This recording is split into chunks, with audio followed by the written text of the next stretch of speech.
You've built a successful life, but now what? Welcome to the Gen X Collective podcast. We're for men who are navigating midlife with purpose, health, wealth, family, work, and the mark you've made on the world. We're talking about the stuff that really matters with experts who have solutions, advice, and a sense of humor. And now, here's our host, Laurent Truc.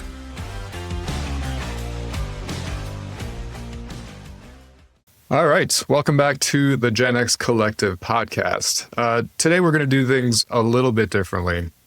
Decided to invite all of us founders together in one shot to really do an origin story, kind of talk through how we came up with the idea, how long we've known each other for, and really unscripted, no idea how this is going to go, but wanted to take it from the top and hopefully provide some insight as to what we think this group will turn into at the same time without defining what this group is going to turn into. So, yeah, guys, welcome. And I know a couple of you have been on podcasts before with me. Kumar, Dave, I know this is a new format for you guys. So actually a 5-person format is different from us. We've never done this before, so we'll see how this goes. But yeah, let's start from the top. Like, where did we all meet? How did 5 guys from 5 very different backgrounds get together in the first place? I don't know if anybody wants to kick it off and start. Yeah, sure, Laurent. So I think actually it was 3 of us that first started, because Ashu was also kind of doing his thing. You, myself, and Serge, we started meeting early on before work, having breakfast and having conversations to say, how can we kick off something? And then I think we also saw Ashu and Dave having similar conversations.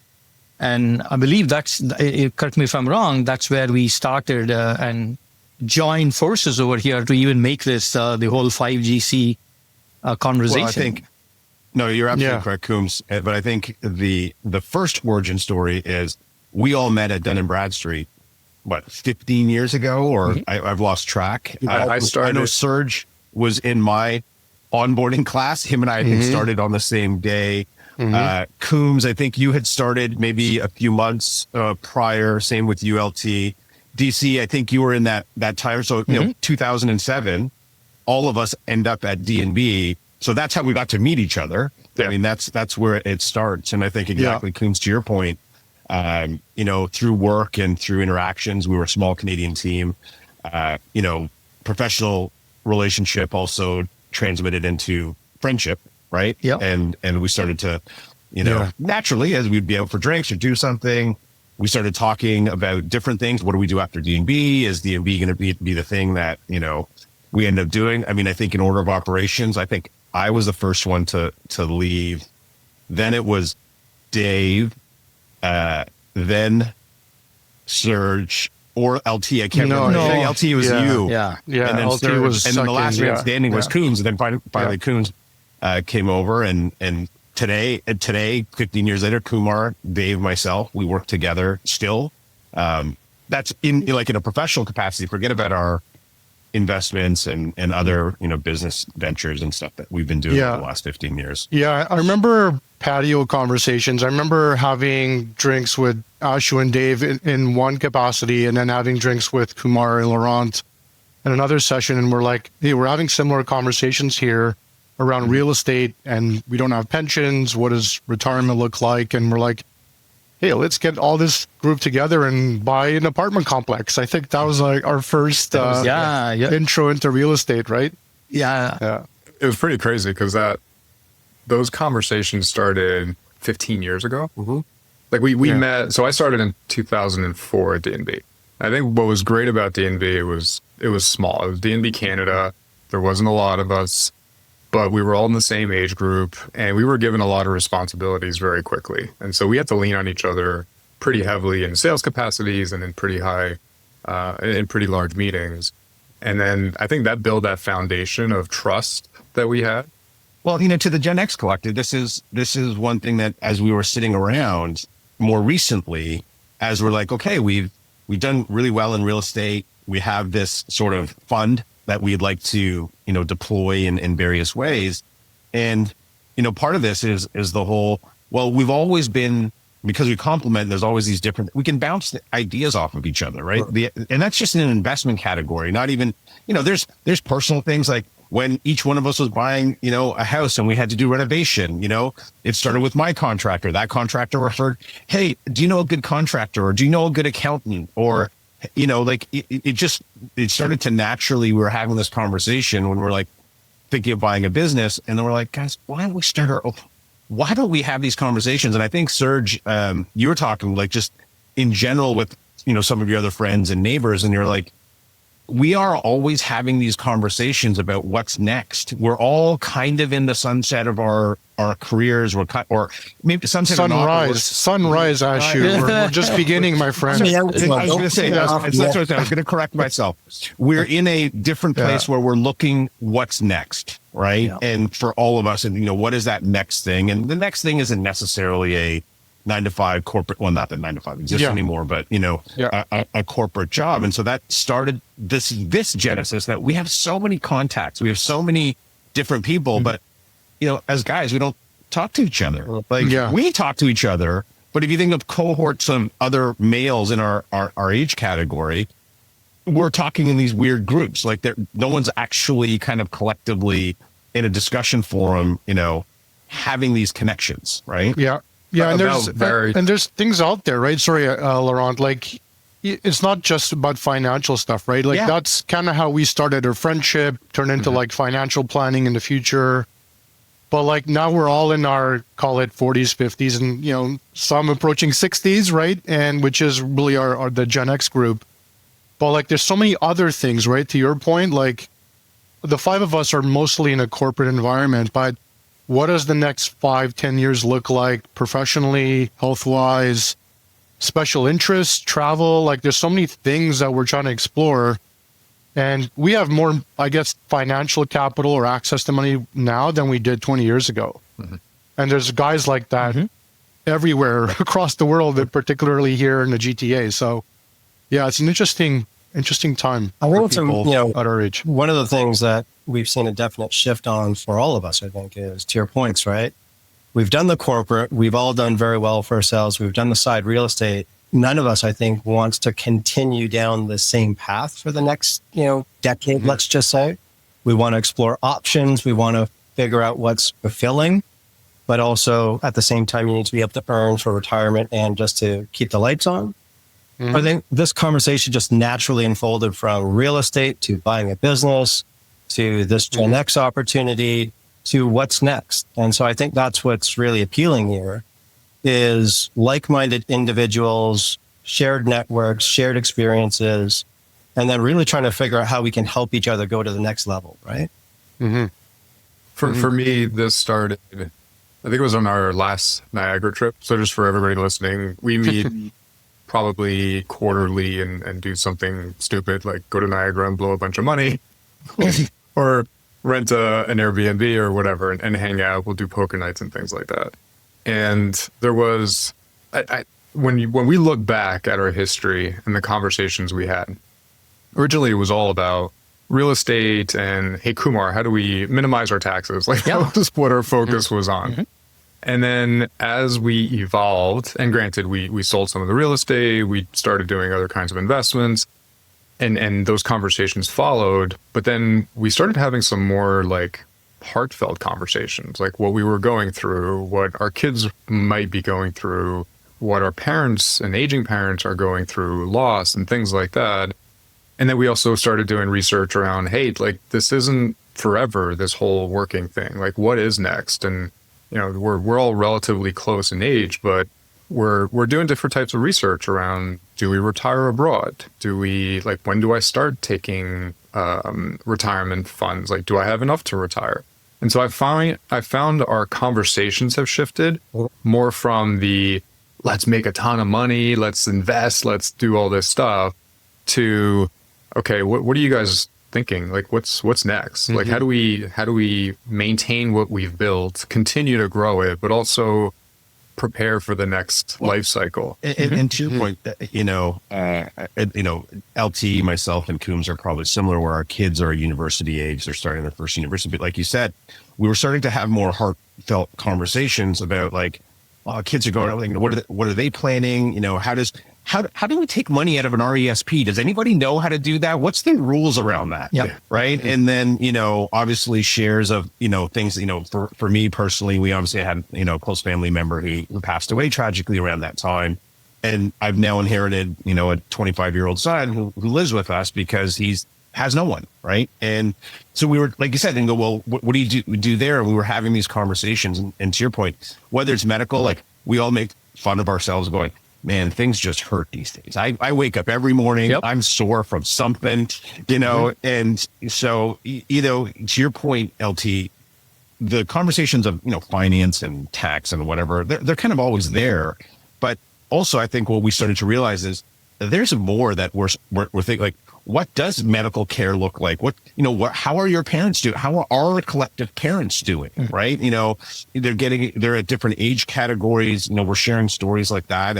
And so to your point, I think there was just this natural evolution of, hey, there's so many things, common things that every one of us is going through, right? Whether it's, aging or ill parents, right? Or it's children, my older one has anxiety. I know LT, you and I've talked about that, right? Going, this is what we found really worked. And we're sharing stories about how our kids might be going through struggles that we don't even know about. And how do we pay attention to those things? So, there's a lot more to this. This is where I think Gen X started to really sort of mushroom out, because we're like, there's just so much more that is important to all of us in our category, right? Yeah, and let's be honest, like we're Gen Xers, and our parents' generation didn't talk openly about these things with us when we were growing up, right? So, yeah, I think I think just generationally, we're all going through this like enlightenment period, I guess, where there's a lot of data out there.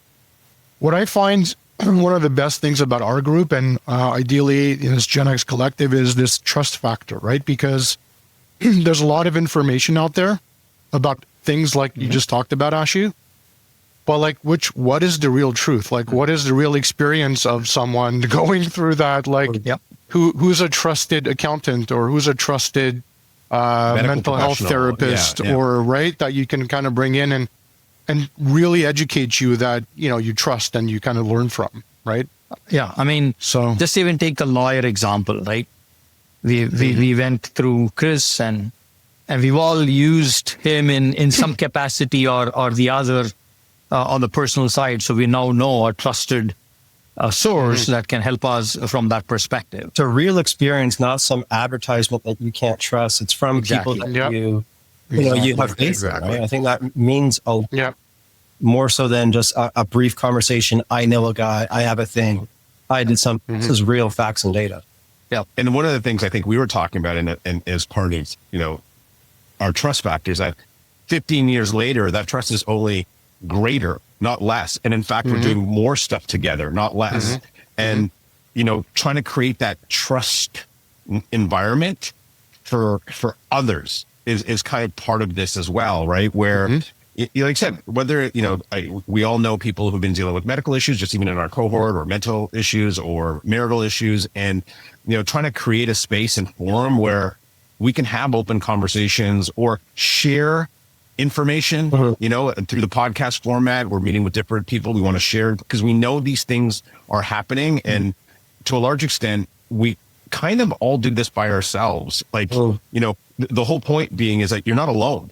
Like you're going to be shocked how many people are either dealing with something in a similar way. It doesn't have to be negative. It could be, positive or whatever. They have similar questions. And, that's a big, I think a big, really important point. We're trying to create a trusted network, right? That people can trust and be open, and we can share and comment and, that kind of stuff along the way. Fun stuff too, cars or watches or whatever. Yeah. Like it's not just like serious stuff. We get, the idea, and, I know we've talked about, tourism, or like, hey, here's a great, we've golf package. I don't know, like, stuff like that. So you mentioned earlier that we don't know where this Gen X collective is going to go. I think we've just described kind of the idea, trusted network, shared experiences, learn from each other. If you were to just, tell everybody, what the general idea and what we're hoping to accomplish is, what does that look like for you? Yeah, we set it in all these small little pieces, but to summarize, it's creating a trusted network where members, first of all, want to share about their experiences for the benefit of other members, where each one of us individually are doing research on things in our lives. Why are we not doing it for the betterment of a larger cohort, a larger group of people, right? And so going out, and if you learn about something, share it with everybody else for their benefit. That's what this whole podcast is about, right? It's like, if I go to a specialist and say, hey, I want to spend some time to interview you, they're going to be like, okay, you're one person. I'm not going to spend a lot of time. Me being able to go to a urologist to say, hey, I got a group of men between 45 and 60, and they don't know what they should know about their prostate. Would you be interested in sharing some of your wisdom with a larger group? And when they find out there's 100, 200 people, they're like, hey, would much rather have a conversation in this format than have them show up at my doorstep and it's too late. And so the other aspect of the group is us being able to find really great, true experts that are willing to share information back to the masses so that we're getting value. Well, when I said I don't know what this is going to turn into, is like the five of us should not dictate where this thing goes, right? This is about, like, when we started, we didn't have a roadmap. We didn't know where it was going to go take us. And we just built it by providing value to each one of us. I think that was the beauty of what we have across the five of us. And if we can do that on a larger scale here, where I think our responsibility is to create a format where people can share, which is what we're going to show everybody with the platform and the benefit of the podcast. But then everybody has to figure out, like, how is this valuable for them? What can they give back? What can they provide? And I think there's going to be a lot of value driven by that in the long term and ideally in the short term, but it shouldn't have to be prescribed. You know what I mean? Yeah, that makes sense. And Serge, like from a give to get perspective, like that's kind of the idea behind this collective, right? Everyone who's coming in is going to ideally contribute some knowledge, some network, something to the community. Can you maybe just talk about that as well? Yeah, I mean, like we're already kind of seeing that, right? Like we're having our launch event coming up soon. We've all just networked through our networks to try to get content kind of going here. But we've already had in early discussions with a lot of our current, founding members, where, hey, how about, I know a guy that does, wills. They should come and talk about, tax planning and trust and how to build a trust for Gen Xers. So a lot of that content, as Laurent alluded to, is really community driven. This is great early feedback from people that are trying to bring content that they're interested in that obviously, is beneficial for the masses and us. We want to learn from, right? So that's already in motion. It's great to see that. I think that's what that for me anyways, like, I think that's what I love. Like, to your point, as you actually said it before, right? Each one of us is very different in terms of interests and skill sets and network. I've learned a ton from you guys, right? And so I think from the broader network, the community of folks who join, I hope it continues the same way, right? Yes. In terms of broader exposure. Again, there's things that I'm not even thinking of at my age in terms of like the next 5 years, 10 years. But I think through just our varied, backgrounds, you kind of get a taste as to what's coming and you can think ahead. So, pretty exciting stuff. Well, I think things are accelerating super quickly too. And if you are by yourself trying to know everything you need to know, you just can't catch up. Yeah. So much information out there. Exactly. I just posted something. I don't know if you guys saw. I just posted something on the community. It was a paper about AI. It was a futurist that kind of mapped out what the next 5 years would look like, and it's crazy. Like 5 years from now looks completely different than today. And we've never had technology that can move things this quickly. And so what I'm hoping is that honestly, the community helps all of us stay up to speed on what's going on, so we can make the best decisions that we can for ourselves, for our family, for our community, for everybody around us. To your point, LT, there's just so much content out there. It is physically impossible to be, filtering all that information. But through sheer discussion, things like, hey, how did you do in your annual physical? oh crap, I've got to book that. Or I didn't do my annual physical. I haven't done one in 2 years. I'm like, what are you talking about? You haven't done an annual physical. Exactly. Right? Like, come on, man. You know, like I have friends that literally have never done a physical. I'm like, what is wrong with you? Like, I get mad at them, right? Saying, are you kidding me? So to your point, it also helps to, you know, we're all consuming content in different ways, but just even the forum allows us make sure that we don't forget something, or, you know, something comes to top of mind, through the process, through the discussion, you know, those types of things, that it better informs us. It helps, filter the how much research am I going to do on, prostate? Probably zero. But if someone is going to tell me, a trusted person is going to tell me something about it, I'm listening. Right. I would say, and then all of a sudden I know more. Right. I would say, to the point you just made, it's kind of what we have here is group accountability.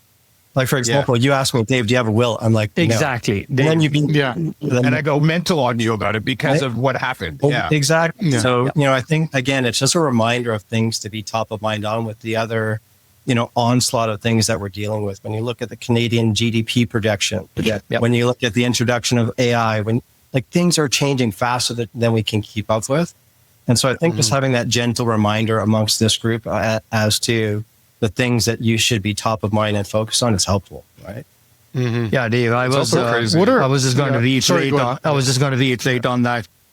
Holding each other, not necessarily accountable, but reminding, whether it's a health thing or the will that you just mentioned, Dave, just making sure that we're all doing the right thing at the right point in time in life, right?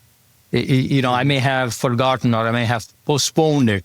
Now knowing that it's an important thing, and kind of you guys reminding me to do that has really played an important part for me, and hopefully, that's based on what in the greater group as well.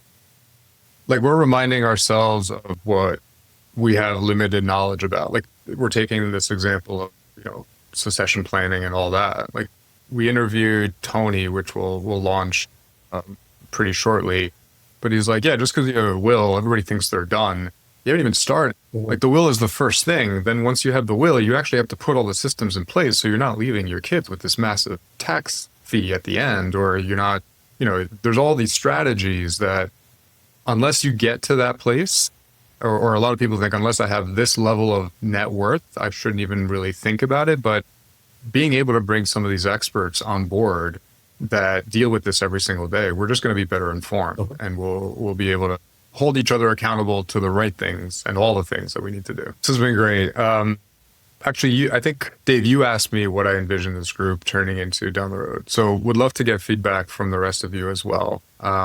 Where do you see this group ending up in the next, let's call 1 year, 2 year, 5 years? What does this thing look like?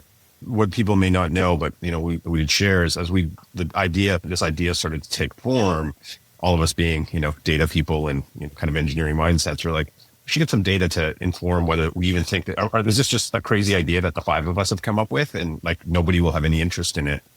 And so we all reached out to we did a little tiny survey. We all reached out to 10 close friends, so we had a sample set of about 50, and I was overwhelmed with how much positive feedback, came back, like, this is amazing. And then we started to talk to, we all collectively were talking to our different networks and different people. And there's just this huge, response and momentum, even if we look at our launch event, where we think we're going to shoot the lights out of what we thought, how many people would actually, come to the event. So for me, where does this go is, for me, the number one thing is engagement and value. So I'm excited to engage with other people who are equally as passionate, and there just seems to be this energy around it. So, over the next year, I'd love to just, see that community really interact and respond, right? 3-5 years from now, maybe it's bigger. Maybe right now we're doing this, it's a bit GTA centric, but I know that, we've all had people in different geographies who are super interested in this. Mm-hmm. I'd love it to see it expand to other geographies, and I don't know, just create something that, is of value to people. Yeah, I agree with that, Ashu. I guess a bit of an unknown, but I think the simplest way to describe it is a bigger version of this group, right? And how big does that look? I think that's where the community is going to have to determine that. Yeah. It's, content that is relevant to us with a bigger community, a bigger network of, friends that trust each other. Maybe we travel together, share content. Maybe some of the members can take on some of the content creation themselves and kind of morphs into something. So, and it's, to be honest, it's for the bigger benefit. This is not necessarily a financial thing at the moment. It's more, we know that this is a good cause in some way, and we want to see it grow. Exactly, So- Serge. From my perspective, obviously, I've learned so much and gained from our relationship, and I'm hoping that this Gen X collective will grow and provide similar values, not just to me, but everybody that's part of this larger community. Yeah, I'd like to see this just really become a knowledge center, guys, where you can come to a central place regardless of the subject, ask questions, get content, not be judged for any of your lack of knowledge, or even for, whatever the case may be anyways, right? It's just a safe place where, like, I wouldn't, for example, ask some of my closest friends some things, right? Because they're going to, needle me on some of the questions that I might ask. But this is a safe space, right? Where you can ask questions, learn things, get content, share content, and really just take it from there, but also be interest-based, right? Where, I love cars, as an example. I love golf, right? I like doing, things outside, as an example. And just learning other options, other things from people. I think that's what I'd like to take away from it, is just, cutting out the, I don't want to be advertised to, as an example, from the external world. This is a good place where we can actually, opt into content and really subscribe to what means something to each of us. Perfect. Yep. Any last comments? No, looking forward Yeah, to the launch. Like, Exciting. This thing's a little scary, like scary in a good way. Like it's really moving fast. LT, you and I have talked about this. So I'm excited with just kicking it off in the launch event right now. Yeah. Yeah. That's going to be a fun night coming up. Absolutely. Yeah, Totally agree. forward to Totally it. agree. And I'm looking forward to literally the morning after, when people come into that platform and engagement begins. And what I'm excited about is just the way the platform allows people to just connect directly with other people. Like, you're looking for something, you could do a search on a keyword, find 3 or 4 members that are into that space, and just reach out to them and continue the conversation offline, which is great. Yeah. So awesome, guys. Thanks for taking the time. Hopefully this will be valuable to our listener base, and all 5 of us are on the platform. So whoever's listening to this, if you have any questions about our backgrounds, why we're doing this, or how to get more involved, or suggestions on which way to go, we are just a sponge. We want to take it all in and try to build the best community that we possibly can here. Agreed. So thanks for listening. Thanks, guys. Thank you. Thanks, everybody. Thanks, guys. Great rest of the day. Bye.